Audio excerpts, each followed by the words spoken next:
एक गांव में एक गरीब किसान का परिवार रहता है।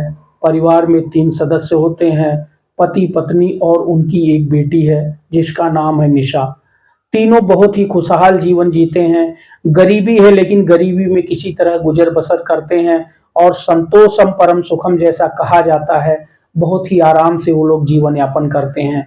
बेटी बहुत ही मेधावी है, 5वीं 8वीं की परीक्षा अच्छे नंबरों से पास करती है और स्कूल में सबसे नंबर 1 पर रहती है। उसको लेकर उसके पिताजी बहुत ही उत्सुक रहते हैं, बहुत ही खुश रहते हैं। उसके बाद उसको बोलते हैं, बेटी अगर तू 12वीं की परीक्षा भी अच्छे नंबरों से पास कर लेगी तो मैं तुझे होटल में खाना खिलाऊंगा, तुझे मैं डोसा खिलाऊंगा। बेटी की आंखों में आंसू भर आते हैं। बेटी सोचने लगती है कि पिताजी हमारे बारे में कितना सोचते हैं। बेटी भी मन लगाकर पढ़ने लगती है और 1 साल के बाद जब परीक्षा होती है तो परीक्षा में पूरे स्कूल में वो टॉप करती है और सबसे ज्यादा अंक लेकर आती है। सबसे ज्यादा अंक लेने लेकर आने के बाद उसके स्कूल में उसके स्कूल के टीचर, अध्यापक उसको सम्मानित करते हैं। सम्मानित करने के बाद में जो है उसको काफी पुरस्कार मिलता है और पुरस्कार लेकर वो घर पे जाती है। घर पहुंचने के बाद पिताजी उसको गले से लगा लेते हैं और रुआं से होकर रोने लगते हैं।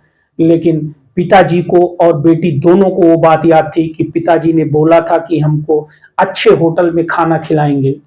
पिताजी को जब बेटी बोलती है कि पिताजी आपने ये बोला था, पिताजी बोले, हाँ बेटी, मुझे याद है, मैं तुझे जरूर खाना खिलाऊंगा और तुझे मैं होटल में ले चलूंगा। नमस्कार दोस्तों, मैं यश मिश्रा। यश मिश्रा लाइव पर आप कहानियों का सिलसिला जारी है, आप सुन रहे हैं।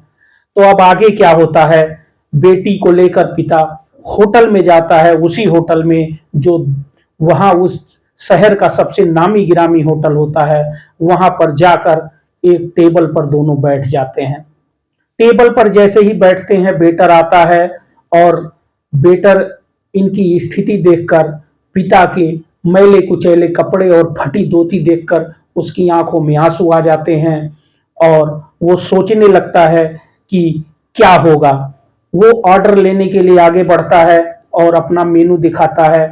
मेनू देखने के बाद पिता बोलते हैं कि एक डोसा ऑर्डर कर रहा हूं, एक डोसा खिला दीजिए, एक डोसा ले आइए।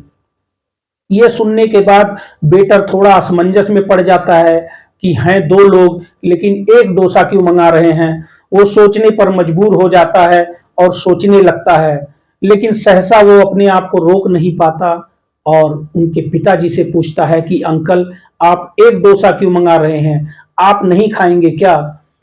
तो उसके पिताजी ने, निशा के पिताजी ने बोला कि नहीं बेटा, क्या है कि मेरे पास इतने पैसे नहीं हैं कि इस महंगे होटल में खा सकूं।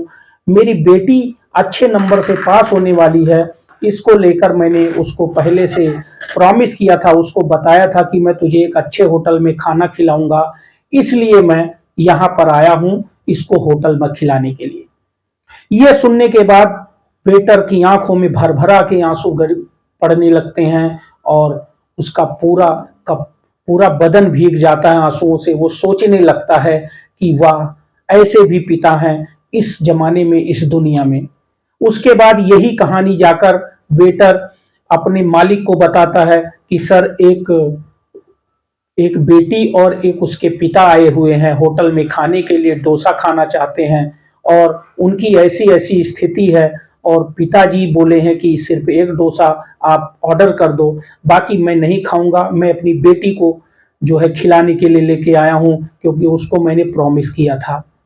जब पूरी कहानी होटल के मालिक को पता चलती है और वो जानते हैं तो रुआं से हो जाते हैं और उसके बाद में वो बोलते हैं कि जाओ, उनके पिताजी को और बेटी को ससम्मान अंदर लेके आओ और आज अब से अगले दिन तक, पूरे दिन तक अगर जो भी आता है वो सबको जो है मुफ्त में मिलेगा खाने को और होटल को पूरा सजा दो। ऐसा सुनने के बाद होटल पूरा सजाया जाता है।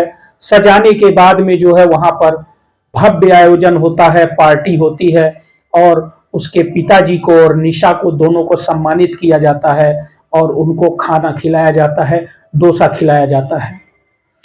ये होने के बाद इनके पिता और निशा दोनों चले जाते हैं अपने घर पर।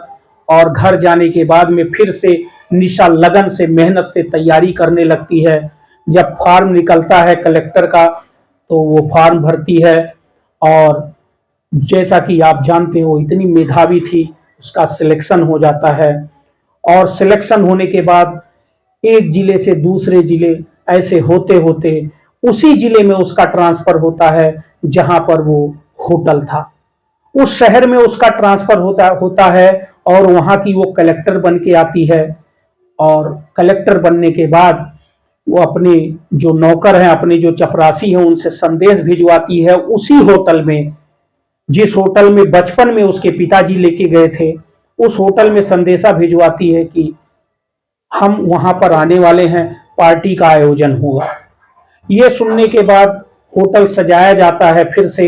और वो बोलती है होटल सजाया जाए, पूरा व्यवस्था किया जाए और हम पूरी टीम के साथ वहां आएंगे। ये होने के बाद निशा शाम को फिर जो कलेक्टर हो गई है अब उसी होटल में जाती है। और मालिक जो थोड़ा उम्र दराज हो गया था वो अपनी टेब वहीं पर चेयर पर बैठा हुआ था। और उसके बाद निशा पहुंचती है वहां।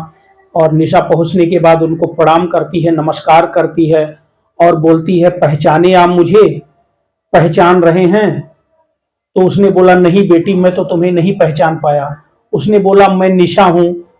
आज से 15 साल पहले जब मैं छोटी सी थी और मैं यहाँ पर आई थी, आपने मुझे मुफ्त में खिलाया था और हम पार्टी दी थी। आपने उस दिन 24 घंटे तक जो भी यहाँ पे आगंतुक थे सबको आपने भोजन कराया था और हमारे पिताजी का बहुत ही सम्मान किया था।